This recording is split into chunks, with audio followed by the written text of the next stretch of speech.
As you already know, the palace, the Johor Palace, has asked me through the Secretary of the Royal Council, Abdul Rahim Ramly, to return the two honours, the dattaship that the late Sultan Iskandar bestowed upon me when I was Minister of Health. I have received the letter now, and this is the letter which I've shown just now.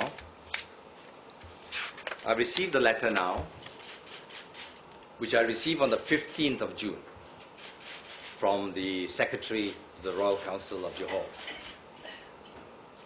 No reason was given to me why either on the phone by Abdul Rahim or in the letter as to why the new Sultan would want to pull back my two dattaship.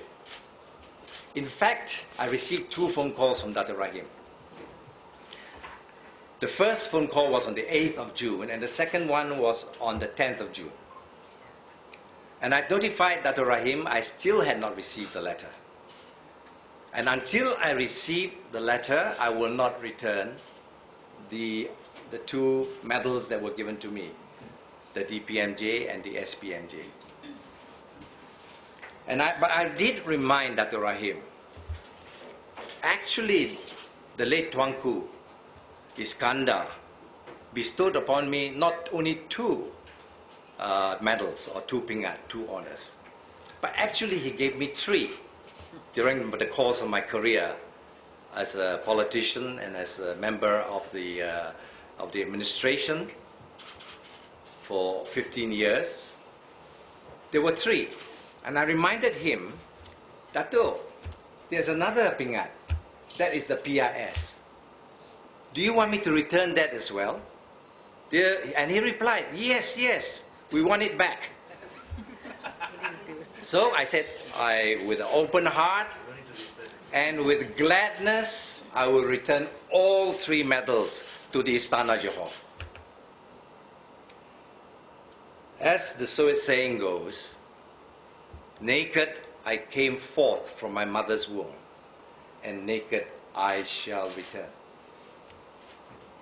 Which means to say, if you strip me of something in between the beginning and the end, it is only a process. In the end, like Sivarasa, myself, Zuraida, we will return naked to our Maker. So, for me, when I compare it with the sacrifices that have been made by the reformists in Keadilan for 11 years, many of the reformists have been imprisoned, they have been put up in the lockup, they have been beaten. So, what is three medals compared to the sacrifices they make? In fact, I feel lucky. My sacrifice is three medals only compared to what Sivarasa and others and Tien Chua and Dato Sri Anwar Ibrahim have had to go through and to endure for the sake of the reform of this nation and to bring change to our beloved country, Malaysia. Kecil saja. Kecil saja. And, but what did we notice? The support of the Rakyat was beyond my wildest imagination. It was so spontaneous, the outpouring of support was so great. I believe UMNO made a mistake in what they did. They expected that I would be intimidated. Maybe they expected that I will go slow on my campaign for reform in this nation. But on the other hand, with the great support the public has shown to me, especially in the alternative media, my determination to support Dato Sri Anwar Ibrahim in changing this country has been further strengthened. And I will go forward together with the other reformists in this nation, whose numbers are becoming increasingly overwhelming. I will go forward with them, and I will not retreat. I will not surrender. I surrender by pingat, but I will not surrender my reform struggle.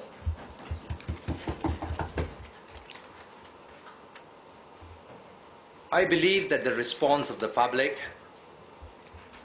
is because they are totally fed up with the massive corruption, the overwhelming wastage of public funds, the leakages, and the vindictive nature, the vengeful and vindictive nature of UMNO politics has revulsed the peoples of Malaysia. And that is why the outpouring of support was so spontaneous. We see ourselves in a situation today where, although the government says the economy is doing so well, 10%, who believes? I go to the restaurant and eat, they say, I do not believe. I talk to the housewives, they say, go away. I talk to businessmen, they say, where is the 10%? We don't feel it at all.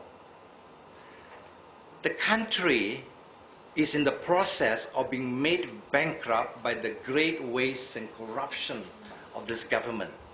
The people's income have not really gone up.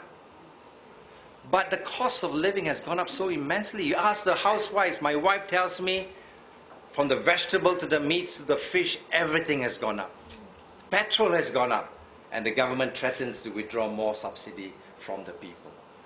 When our income is low, we cannot compare ourselves with Singapore and Australia and with Europe. Their incomes are multifold more than our income here in Malaysia. Therefore, for them, they do not require subsidies. But we require subsidies, especially the poor and the medium and lower income groups. They require it just to survive, for example, in Kuala Lumpur. So the people are saying, enough.